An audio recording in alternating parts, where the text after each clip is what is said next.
So what does the scientific community think about UFOs? Well, we have 4 different perspectives today on the very first episode of Science Talks UFOs.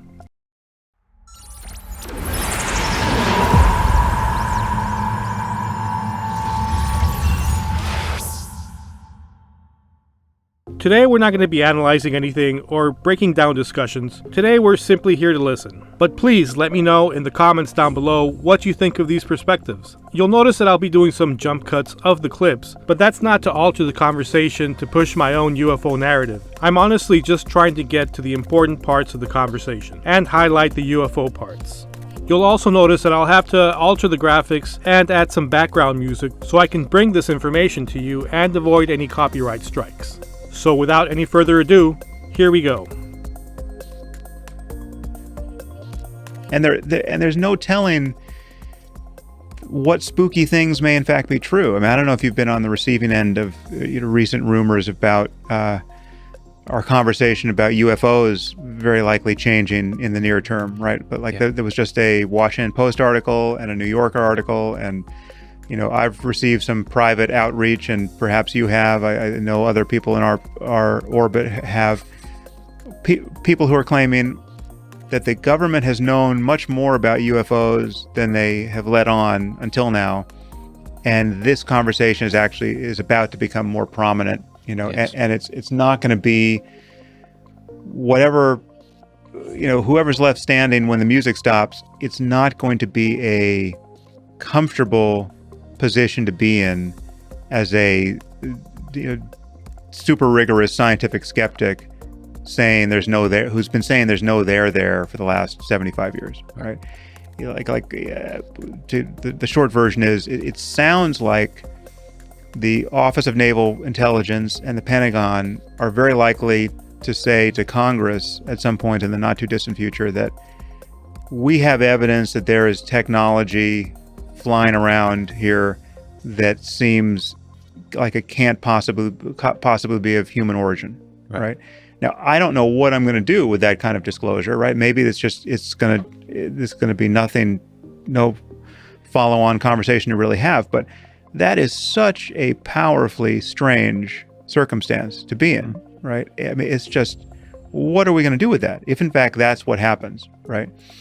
If in fact the considered opinion, despite the embarrassment it causes them, of the U.S. government, of all of our intelligence, all of the relevant intelligence services, is that this isn't a hoax. There's too much data to suggest that it's a hoax. We've got too much radar imagery. There's too much satellite data, whatever data they actually have. There's too much of it. All we can say now is something's going on, and there's no way it's the Chinese or the Russians or anyone else's technology. That should arrest our attention, collectively to a degree that nothing in our lifetime has. And now one worries that we're so jaded and confused and distracted that it'll get much less coverage than Obama's tan suit did, a bunch of years ago. It's who knows how we'll respond to that, but it's just to say that the need for us to tell ourselves an honest story about what's going on and what's likely to happen next is never going to go away, right? And it's important. It's just the division between me and every person who's defending traditional religion is where is it that you want to lie to yourself or lie to your kids? Like, where is honesty a liability? And for me, I've yet to find the place where it is, and it's so obviously a strength in almost every other circumstance, because it is the thing that allows you to course correct. It is the thing that allows you to hope, at least, that your beliefs, that your stories are in some kind of calibration with what's actually going on in the world. So here's the thing. an inordinate number of people online want to know about UFOs, which to me, I'm like, how does a scientist talk about UFOs?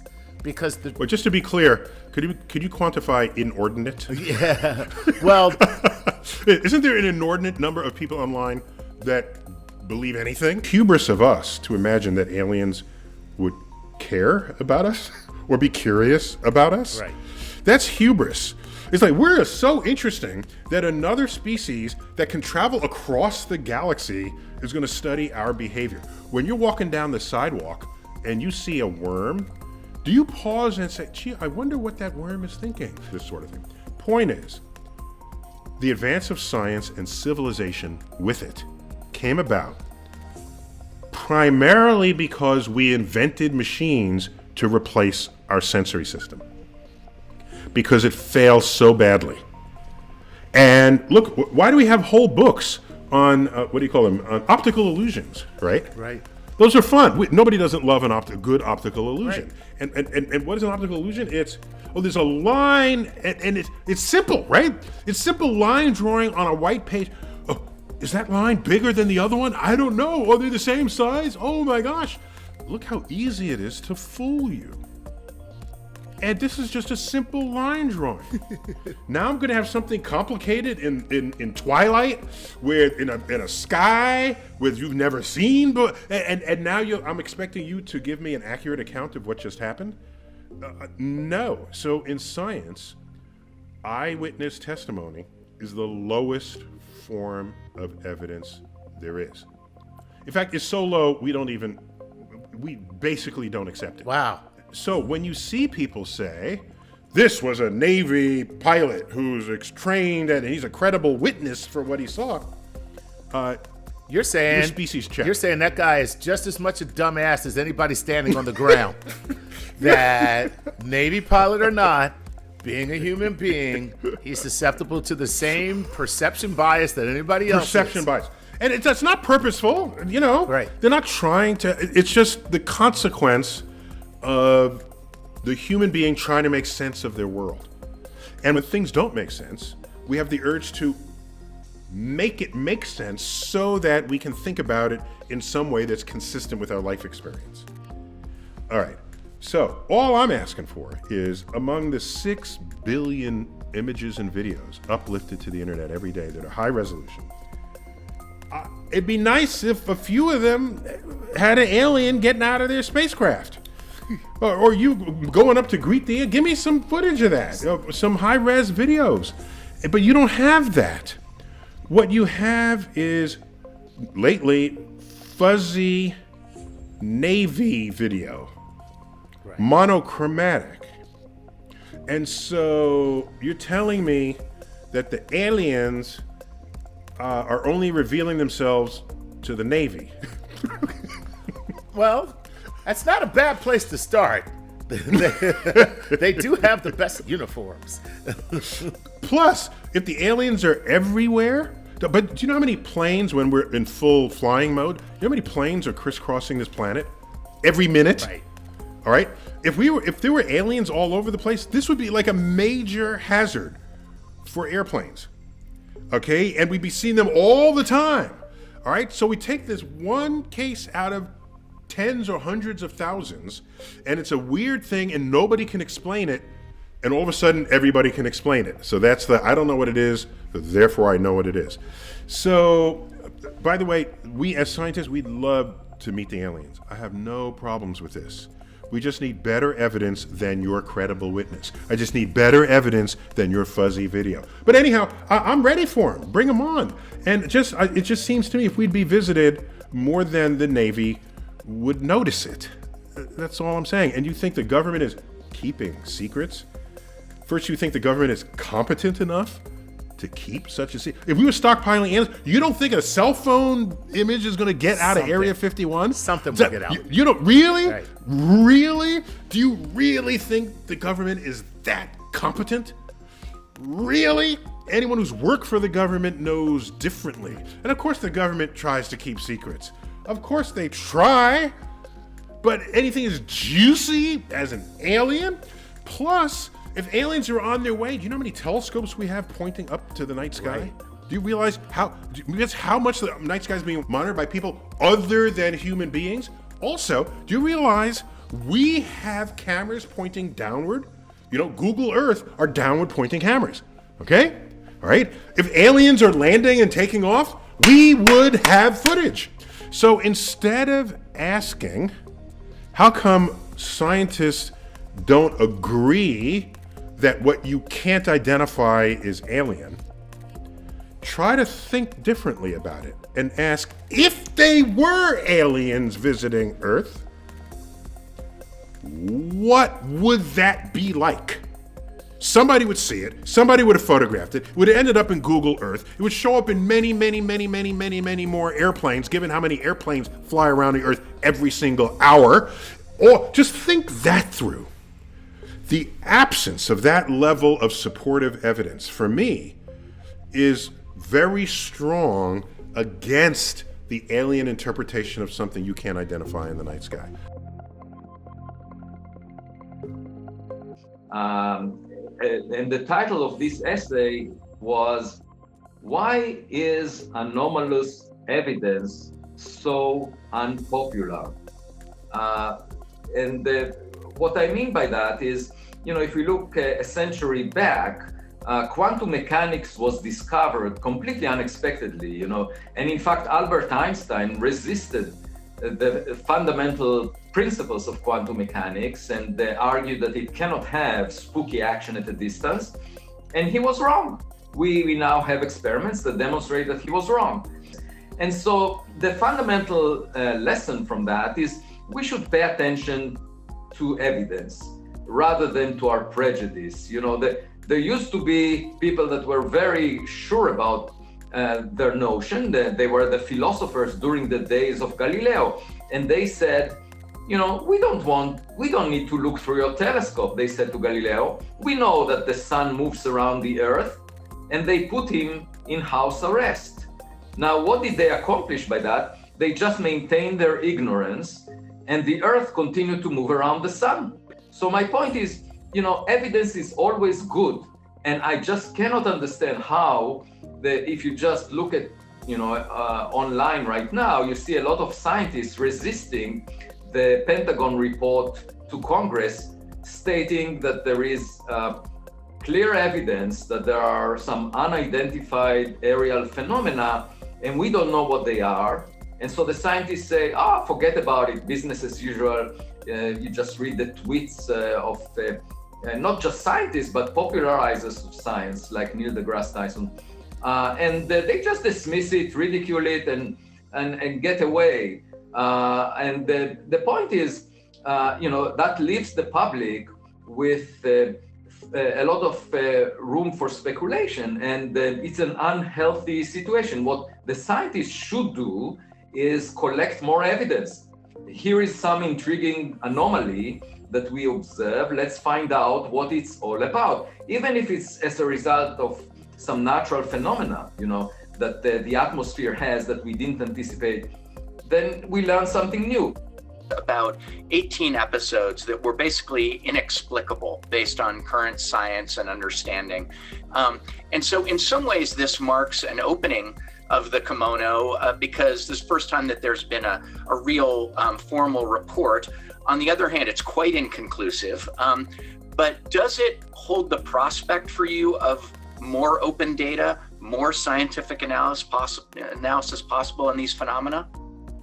Well, the beauty of science is that it's based on evidence, and anyone can collect the evidence. The sky is not classified. So my point is the sensors that were used to collect the data are classified because they're used to protect the sky over the US. And we don't want our adversaries to be aware of the kind of technologies we use for that purpose. And that's why a lot of the data is not public. But scientists can, in principle, conduct experiments where they deploy state-of-the-art cameras connected to wide field telescopes that basically monitor the sky and feed the data into computer systems that preserve only the transient features that are of interest. And we can have an open data set that will be analyzed by scientists.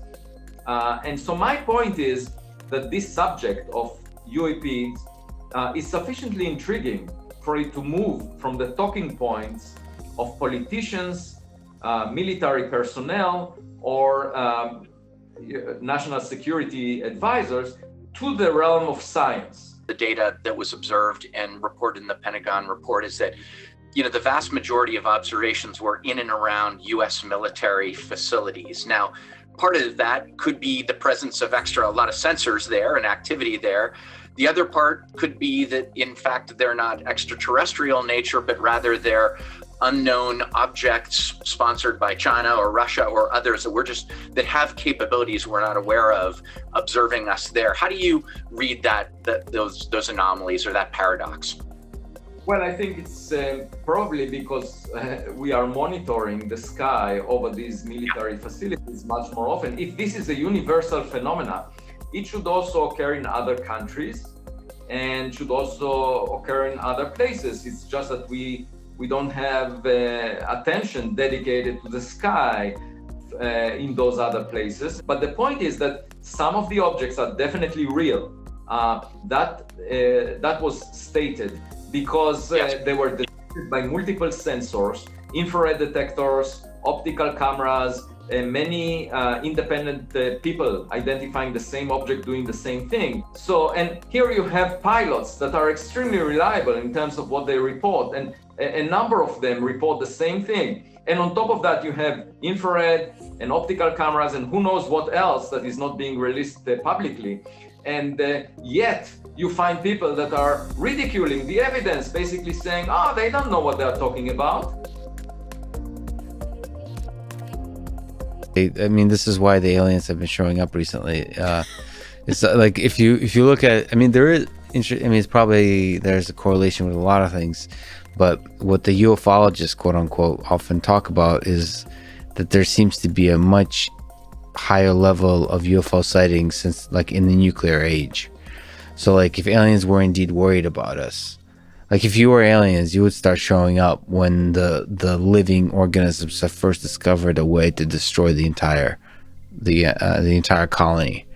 Couldn't the increase in sightings not have to do with the fact that people now have more cameras? It's an interesting thing about science. Like with UFO sightings, it's like either 99.9% of them are false or 100% of them are false. The interesting thing to me is that in that 0.01%, there's a lot of things in science that are like these weird outliers. They're difficult to replicate. You have there's even physical phenomena, ball lightning. There's difficult things to artificially create in large amounts or observe in nature in large amounts in such a way that you can apply the scientific method. There could be just things that happen a few times, or once, and you're like, what the hell is that? And that's very difficult for science to know what to do with. I'm a huge proponent of just being open-minded, because when you're open-minded about aliens, for example, it allows you to think outside of the box in other domains as well. And somehow that will result, if you're open-minded about aliens and you don't laugh it off immediately, what happens is somehow that's going to lead to a solution to P equals NP or P not equals NP, in ways that you can't predict. The open-mindedness has tertiary effects that will result in progress, I believe, which is why I'm a huge fan of aliens, because it's because too many scientists roll their eyes at the idea of aliens, alien life. And to me, it's one of the most exciting possibilities and the biggest, most exciting questions before all of human civilization. So to roll your eyes is not the right answer. To roll your eyes presumes that you know anything about this world, as opposed to just knowing 0.0001% of this world. And so being humble in the face of that, being open to the possibility of aliens visiting Earth is a good idea. I think Lex's perspective is the best way to end this episode. Don't you think? Thanks for sticking with me. If you enjoyed this content, please consider subscribing and liking the video to support this channel. And as always, this is Jesse. Let's keep searching for the truth, because we love the UFOs. Till next time.